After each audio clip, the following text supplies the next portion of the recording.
só para a gente poder se aprofundar um pouquinho mais, né? Eu queria que você explicasse essa relação entre a infraestrutura para créditos tokenizados e créditos de carbono com criptomoedas, né? Como essa relação ela pode ser crucial para que a gente alcance aí o sucesso do ReFi agora em 2023 ou, aliás, a longo prazo, né? Como você bem pontuou aí. Sim, acho que para um projeto de ReFi que está trazendo uma infraestrutura de tokenização para trazer uma facilidade de acesso ao crédito de carbono, a primeira coisa que ela tem que ter é uma auditoria. Sabe, ela tem que... Isso, mano, é difícil um blockchain evangelista falar essas coisas, sabe? Porque, porra, a blockchain em si, ela já resolve muita coisa, sabe? Talvez no futuro, essa auditoria, ela aconteça em blockchain, pela empresa que a presta, sabe? Mas ainda não. Então, a gente tem que, primeiro de tudo, auditar aquele projeto que tem todo um white paper, todo o tokenomics, todos os números da área que ele está fazendo a tokenização e ver se aquilo realmente corresponde à realidade. Né? A partir disso, ele passa para uma segunda camada, isso falando dentro do projeto. Ele depois conseguiu auditar, ok, os documentos estão legais, tem talvez até uma carta de um escritório de advocacia falando, realmente está tudo certinho, os documentos tá legal, tal, sabe, uma carta de segurança, geralmente, eu esqueci o nome, mas geralmente escritórios fazem isso, né? Depois da auditoria. E aí, você escolhe o protocolo, onde você vai fazer a emissão dos tokens, você vai fazer a aplicação do smart contract e você vai fazer a DLT. Né? E aí você pode trabalhar em várias camadas dentro dessa chain, dentro desse protocolo. Né? E aí, a partir disso, você tem a emissão do token. Para fazer a emissão do token, eu preciso entender qual o limite de emissão, se tem limite, na verdade, se não tem limite, se não tem limite, se tem limite, ok, qual que é o processo de emissão? Se não tem limite, qual que é o processo de queima? Qual que é o processo de uso? Sabe? Às vezes não queima, às vezes é uso e fica armazenado lá, tal, sabe? Pode ter várias coisas. Então você tem que analisar isso. Tá? O cara que está pensando no projeto, ele não tem que pensar só no acesso ao token, nessa camada do token, né? Ele tem que pensar como esse token, além do valor financeiro da compensação que ele faz ali, que pode gerar uma alta, uma baixa da adoção dele, como que isso gera valor do token real para o usuário final, além do preço. Né? Então, às vezes, se eu tenho uma quantidade de stake desse token que eu estou compensando, vai que uma empresa está compensando ali no de tinta de jeans, tá ligado? De tinta azul. Quanto mais token ela compensar, ela fazer stake, mais aí pode fazer, aí dentro do projeto pode ter um swap para um token de ReFi que financia projetos para limpar o rio que ela despeja ali, sabe? Isso sai desse pool dessa grande empresa, sabe?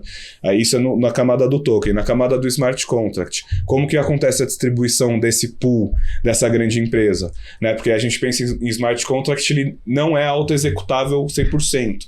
Você precisa ir lá e clicar, mostrar que aconteceu a transação ou que aconteceu a ação e aí ele se executa, né?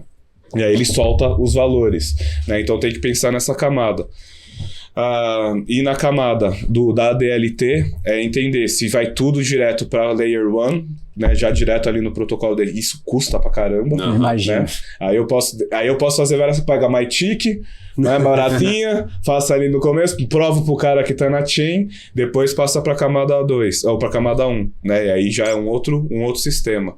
Né? Hoje em dia, principalmente a turma da Ethereum, né, a gente fez o evento esse ano aí da Ethereum Brasil aqui em São Paulo, foi muito legal com a Solange Gueiros, com a equipe da Ethereum Brasil aqui, da Ethereum Foundation, e os caras que vieram falando, o Skyler, teve bastante turma boa que veio trazer, eles já estão pensando em terceiras camadas, né, que é a camada de usabilidade, de escalabilidade, aí já é uma outra distopia, né, o cara que apresentou isso, o slide dele aqui, era aqueles desenhos psicodélicos, o cara segurando o cogumelo, falando de terceira camada, eu fiquei tipo, nossa, que coisa é essa, sabe, foi bem interessante.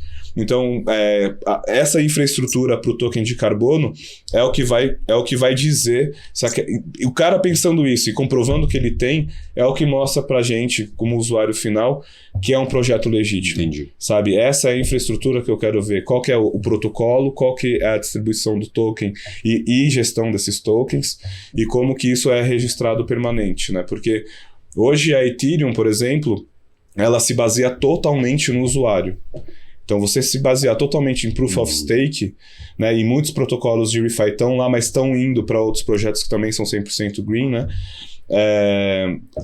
você tem um risco na hora que o preço cai, dos stakes sumirem.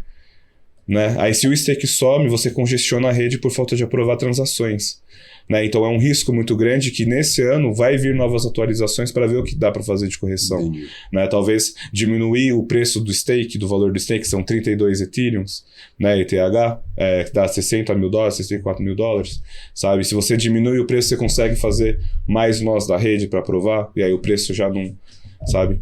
Então tem muita coisa aí para acontecer.